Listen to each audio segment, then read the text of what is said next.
Hey everyone, Couch Investor here with another video for you today. In today's video, I'm going to go over my top 5 stocks to buy in the month of August.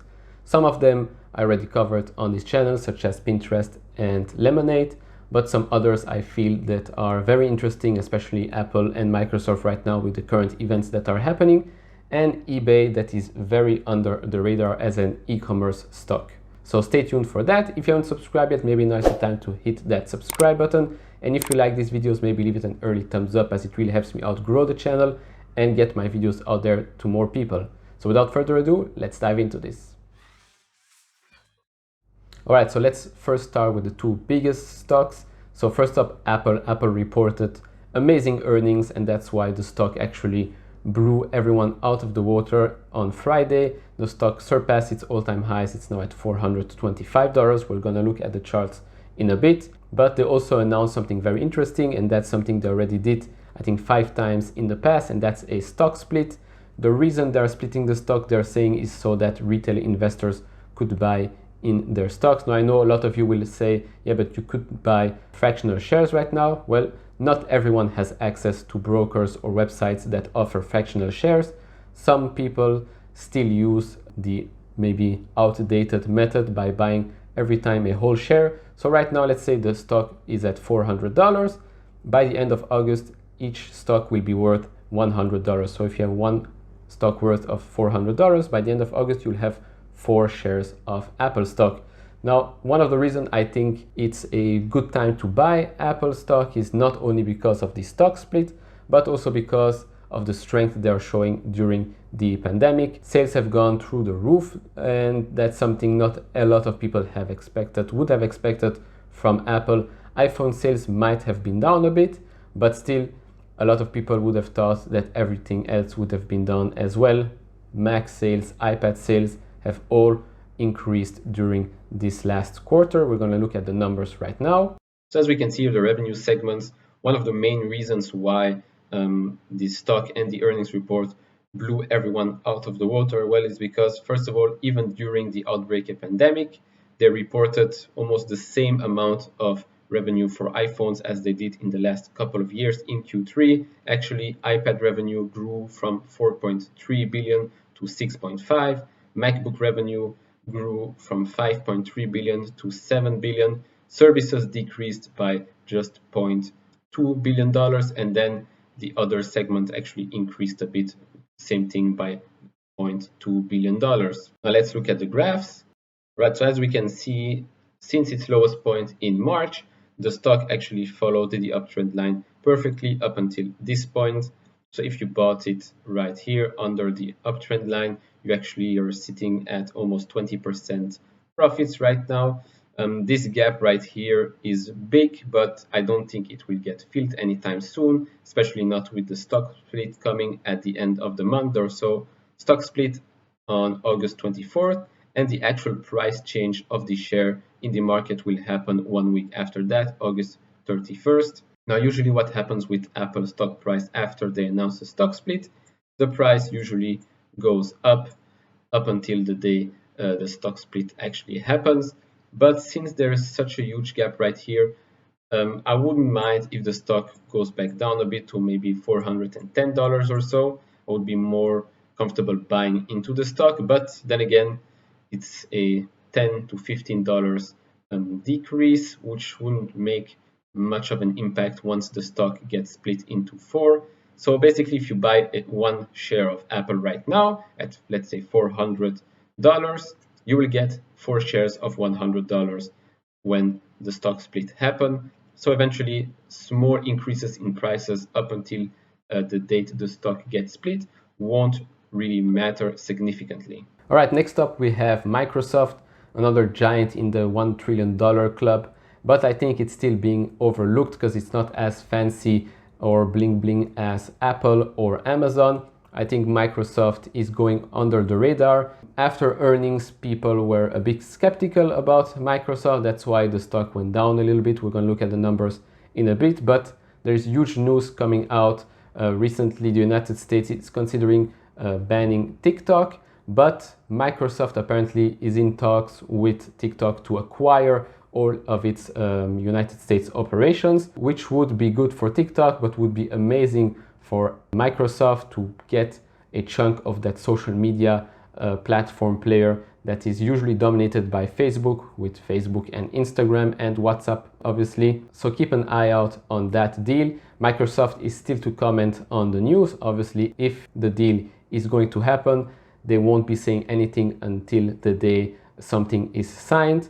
But if nothing gets signed, then I would think TikTok would get banned in the United States like it's been banned in India and I think Australia. Now let's quickly look at the charts and some numbers. All right, so for Microsoft revenue segments, those are in three parts. Productivity, business, and processes is basically Office 365 and everything that comes with that. Intelligent Cloud is Azure, and then more personal computing is all of their devices. Now, the most disappointing part, let's say, was this blue part right here. It's Office 365, which only grew $0.01 billion in revenue. It was expected to grow a bit more because of the work at home and everything like that, but fine, they still grew their cloud services by $1 billion or so and grew their personal computing by almost $2 billion, which is great, but people expected better earnings report, and that was seen on the chart. We can see here that earnings was right here. Since then, the stock was at $213, $14, then went all the way down to $197 or so. Now it's at $204, $205. But overall, it respected the uptrend line up until earnings. But now comes the big news, like I said, if they manage to buy or agree to a deal to buy TikTok partially, only US operations or so, it wouldn't surprise me if the stock suddenly went nuts and went all the way back up and broke all-time highs. That's a weird arrow, but who cares? So be on the lookout for a potential TikTok deal. All right, next up is Lemonade and Pinterest. Lemonade, I won't go that much into it because I just made a video about that. If you haven't watched it, I think it's going to pop up right here. So Lemonade basically is on sale since my video went out. You can buy now Lemonade for less than $60. When I made the video, I think it was around $80 or so. So we're just going to look at the charts real quick. All right, so as for Lemonade, well, there is not much to add besides that the stock is on sale since my video went live. Like I said in this video, I had a couple of buy orders. Most of them got hit. One at $70, one at $60 that got hit Friday, and my last one at $55. I do think the stock will experience some buying days in the next couple of days because, well, the stock got beaten down pretty badly, and I do feel that it might begin to look a bit oversold, even though it doesn't look like it like this on the daily chart. But if you look at the hourly chart, the stock is pretty much oversold right now. So it won't surprise me if on Monday we see people starting to buy that stock, but don't expect the stock to go back over $80 anytime soon. A date to look out for is August 11, August 12. That's when they will report earnings. It will be very interesting to see if they actually grew during this pandemic period. And yeah, we might see the stock actually bounce pretty hard if earnings are better than expected, or we might see the stock go down even more.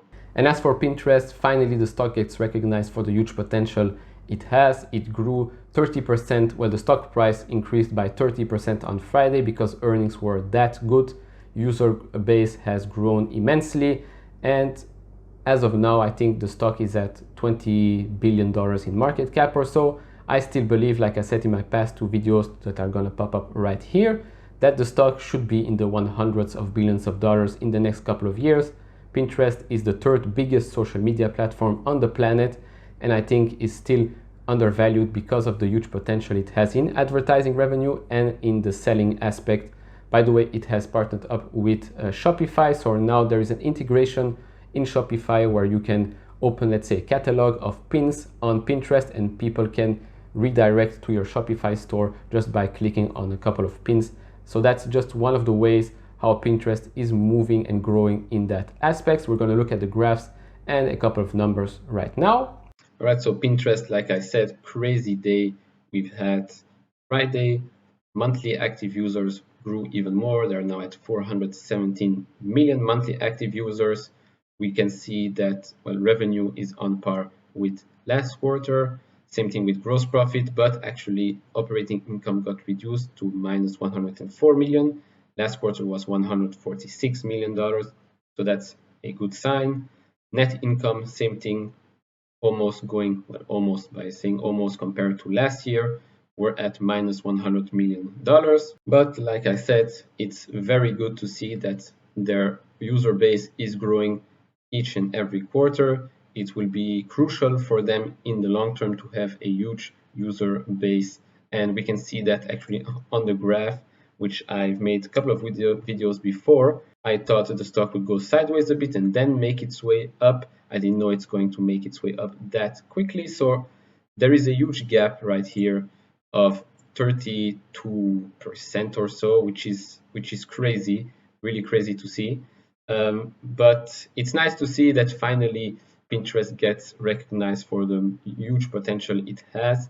I'm a huge believer in Pinterest in the long term. Like I said in my past videos, I do think it can go to a $100 billion market cap, which would make this stock go, I think, 5x. But in the short term, if you want to open a position, I would suggest to wait a bit for the stock to blow off some steam, because a 30% gap is pretty big. But if you look at it from the in a longer term perspective, if the stock eventually goes to $100 or so, that gap looks very, very, very small. And lastly, maybe a surprise to most of you, I've put eBay as one of the top 5 stocks to buy in the month of August, because I think, well, eBay is very undervalued and maybe underappreciated right now in this whole e-commerce boom of stocks. Most of the e-commerce stocks have grown immensely this year, especially Shopify, Amazon, Alibaba, to say the top 3, let's say. And I still believe eBay has a long way to go. They actually have a new CEO right now. It's the last COO of Walmart's e-commerce division. Some of you might know Walmart has transitioned into an online e-commerce business for the last couple of years to compete with Amazon, and he's the one that actually initiated that process. I think he could do a great job with eBay because the infrastructure of eBay is already there. They started actually in April a program called Up and Running, which is helping brick and mortar stores go online. It had, I think, a budget of $100 million or so to help and give them incentives to open their stores on eBay. One of the perks were, I think, no fees for the first 3 months or so. Although eBay is very small compared to Amazon, let's say, Amazon has over 300 million users on its platform. eBay is only in the 150 million or so. But in my opinion, the stock and the company will still be growing more and more. I know as of now, people think as eBay, people go on eBay to find bargains, people go on Amazon to buy whatever. I feel that could change in the near future, and that would benefit them in the longer term. Just to put it into perspective, eBay's market cap is under $40 billion. Shopify's market cap is over $120 billion. So just look at the two. And this just shows how undervalued, underappreciated I believe eBay is if you compare just Shopify to eBay. Obviously, we're not going to compare Amazon because Amazon is in the trillions of dollars. Same thing with Alibaba, but look at just those two. It's insane. But we're going to look at some of the numbers and the graphs right now. I will be doing, I think, in the near future, a video comparing most of the e-commerce stocks. If that's interesting to you, let me know down in the comments below. Right, so to continue on that matter, revenue and operating income for eBay looked actually very good. They grew in every aspect: revenue, gross profit, and operating income from the quarter before it, and actually from last year's quarter as well. But the stock actually went down a bit after earnings because it was actually in line with what Wall Street was expecting. So these days, when you are not doing better than expected, the stock probably will get hit. It's a crazy world, but let's look at the big picture right here. I drew an uptrend line, but I passed on this little dip right here. But as you can see, the uptrend line is respected as well, besides that little dip right here after earnings. There is huge support, in my opinion, here at $47 or so, 48. We had seen a little gap right here, but it immediately got filled afterwards and went all the way up to around $60, then it went back down to the price we're at today. I would like to see the price here form a new support line and then work its way all the way up. I think eBay has huge potential, especially now with the new CEO back in his seat. He's done a tremendous job with Walmart, and it remains to be seen if he can replicate that with eBay. If he can, I think eBay has a really positive future up ahead and will become a growth stock in the next couple of years. Alright, that will be it for this video. Again, those are the top 5 stocks in my opinion that are worth watching or buying in the month of August. That doesn't mean that there aren't other amazing stocks out there. If there are, let me know down in the comments below which stocks you are watching or maybe considering to buy in the month of August. If you want me to cover those stocks maybe more in depth, like I said, Pinterest is a stock that I will keep following, Lemonade as well, but maybe on eBay, like I said, if you want me to do a video about all the e-commerce stocks and comparing them, let me know down in the comments below as well. And that will be it. If you liked it, maybe leave it a thumbs up. If you haven't subscribed yet, maybe click that subscribe button. And as always guys, take care, stay safe, and see you all in the next video. Bye bye.